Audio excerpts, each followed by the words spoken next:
As 2023 starts, here in the first week already, there is chaos and information overload. As you know, I am intensely curious, and so I'm a bit of a news hound. I've got 5 different subscriptions to newspapers and magazines. I watch the news as a hobby. I'm always intensely curious. But what's so different about this first week of January as we go forward? It is just the sheer information overload in so many areas of people's lives. Travel, medical, COVID, financial, sports. Nothing seems normal. The weather, the climate, the politicians behaving like bad boys in kindergarten. It's really just awful. And in a conversation with a friend, I said, there's so much information out there, and it is just like a deluge. It's like standing in a shower of constant information. But it's not really just a regular shower. Right now, it feels like it's a fire hose where it is drenching every part of our systems. So, what's the sort of response? How do we manage it? What do we do with all this? Well, given that I'm so wrapped up in gathering information, I don't seem to be normal. I'm not experiencing the stress that a couple of my friends are talking about. However, I did a little research, and yes, information overload, the sheer massive amount of information is affecting people's mental and physical health.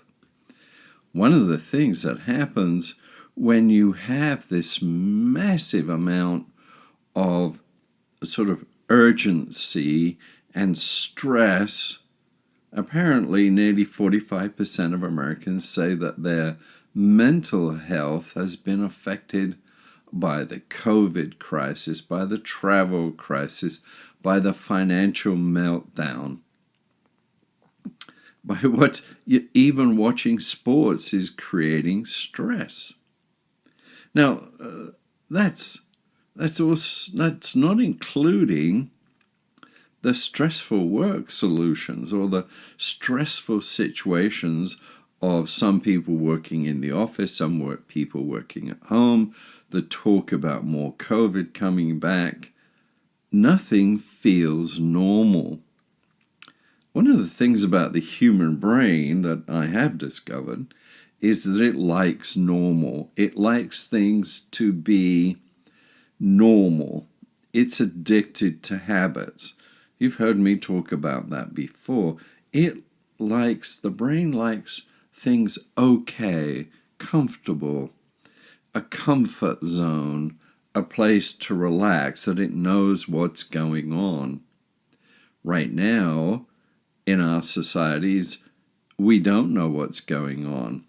We have a war going on in Europe, which at any moment could explode into a European war and then possibly a world war.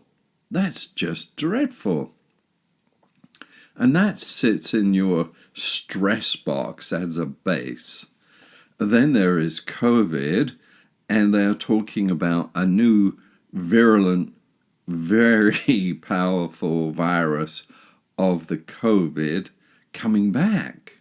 And yes, like most people, I am inoculated and had the injections. Have you? And then the financial markets are crashing. Oh, that's enough as it is. It's lowering the value of housing, raising interest rates, and the markets are going crazy. But when you start to experience this amount of information overload, this sort of deluge, it's can lead to real feelings of anxiety, feeling overwhelmed and powerless. And it also creates a sort of, oh, give me a break, mental fatigue. Also, when you're trying to make decisions and they come about quickly and they're difficult and you have to make them fast, our modern world rewards fast, but fast kills. Not only does fast kill on the road, it kills in business. So increased stress releases the stress hormone called cortisol. It's part of that hormone adrenaline fight-flight response. Most of us have shall we say, here's an example. We have a container within us that has a certain amount of capacity for stress. And when it goes over the top, it releases the stress hormone cortisol and also hyperadrenaline and various other fight-flight responses. It makes us feel slightly anxious every day. So if that container is there inside you, is at the top or near brimming over the top, then you really get anxious. You really get anxiety. And anxiety makes it more difficult to lead a normal life or lead a normal response to it. Schedule times to look at the news. I look at the news because for me, I have a certain objectivity and curiosity about it. I don't gonna get hooked into it. But if you're experiencing stress, set certain times and say, you're going to watch the news, but you see, I don't watch television news. What I find is that the visual images and the cuts and the takes are done to increase my tension and emotional instability.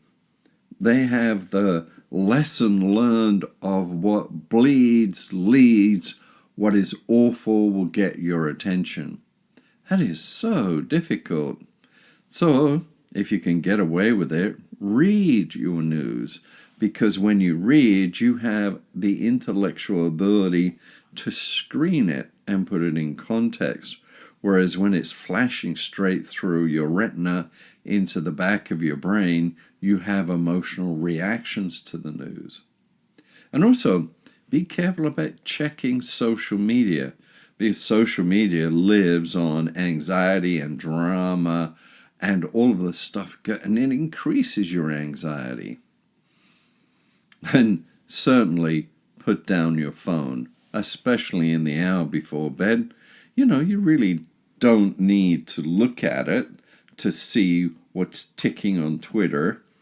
By the way, we've got a new running Twitter, and he's creating anxiety just by himself. Elon Musk is paying the price of all this anxiety. But take care of yourself. Create some normal routines that can create some quietness for you, that can create moments where you are quiet. No music, no other input, just you, quiet. Now, I do that in two ways. I have a morning routine where I get up, and I'm usually up and around probably at 5:30 or 6 a.m., sometimes even 5 a.m., and that's pretty normal for me. I will sit quietly and meditate. Meditation for me creates a space, but I've been meditating for a very long time. If you're new to meditation or you'd like to try it, just put in how do I learn meditation on the websites. Just type it into Google or whichever search engine, and you will find thousands of pieces of information in seconds. But meditation and the art of meditation has been around ever since humans have sort of taken time to be quiet and reflect. I used to meditate. Well, see, I started way back when I was 40 years old. I quite seriously meditating.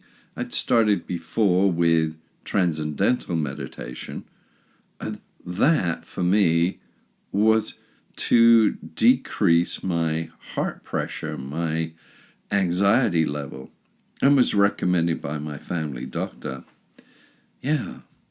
So, one of the things I noticed about meditation is that while I felt sort of calm and easy and very, very comfortable when I was doing meditation back in the 70s, I went on a visit back to talk to my mother and father, family holiday.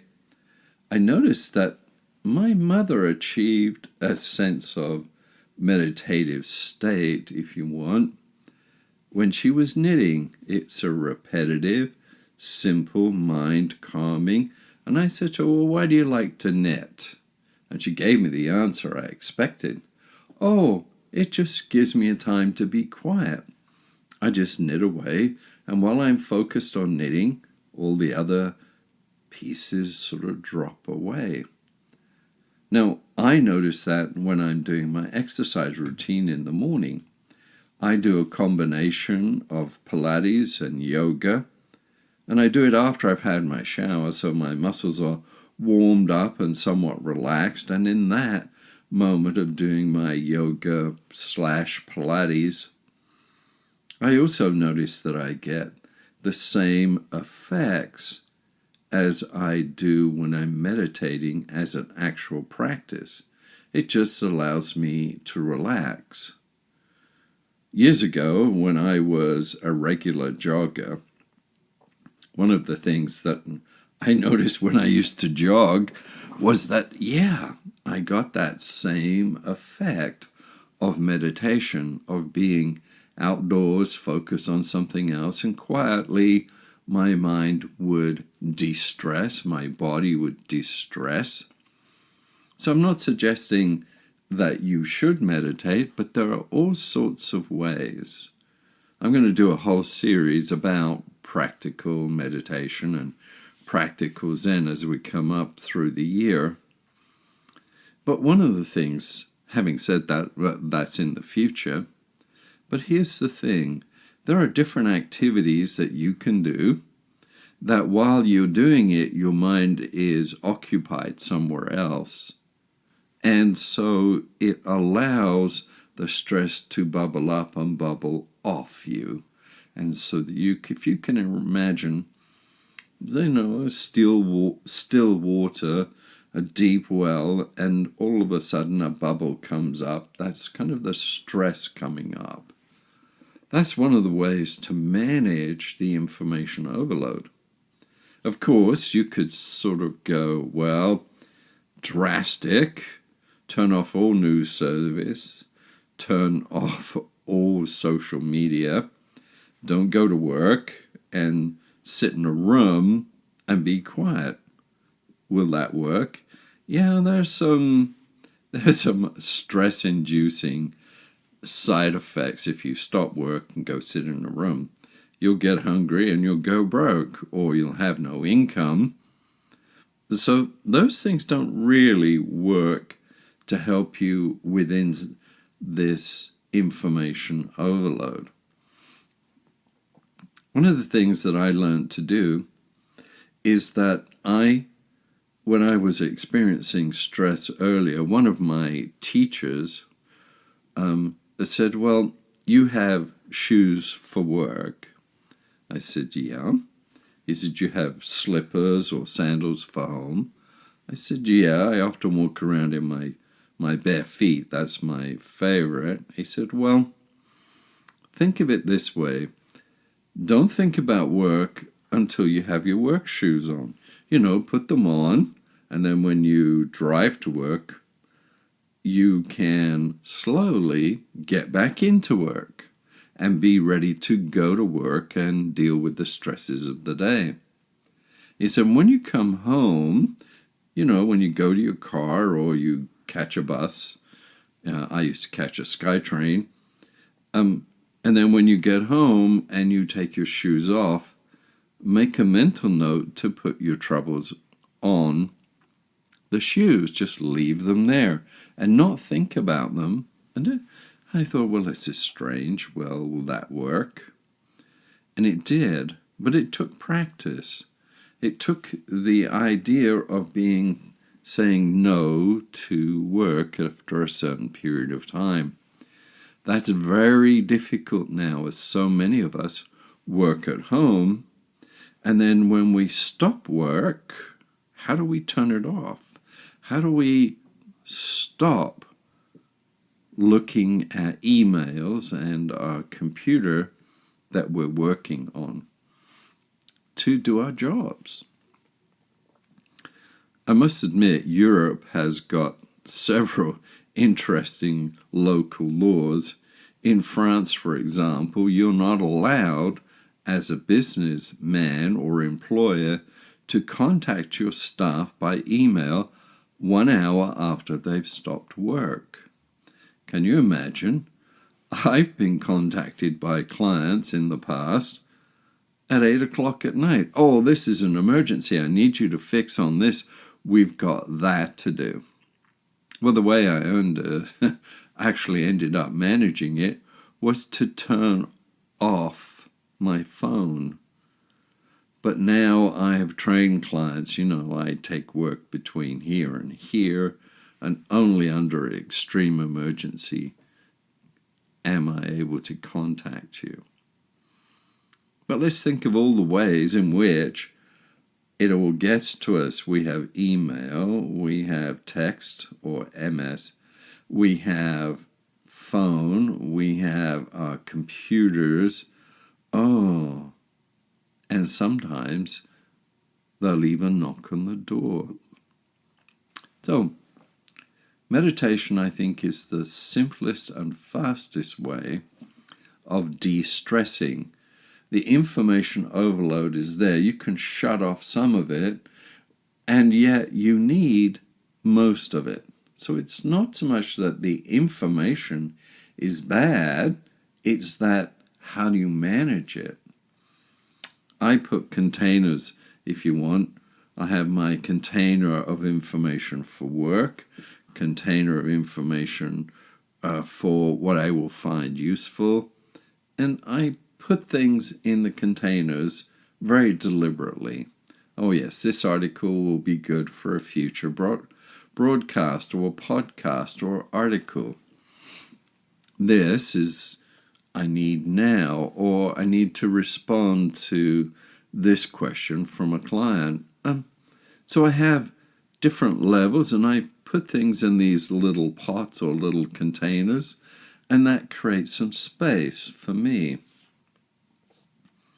Now, when I was researching this, I looked at what are the medical benefits of meditation. Wow. Improved mental clarity and focus. Decreased stress and anxiety.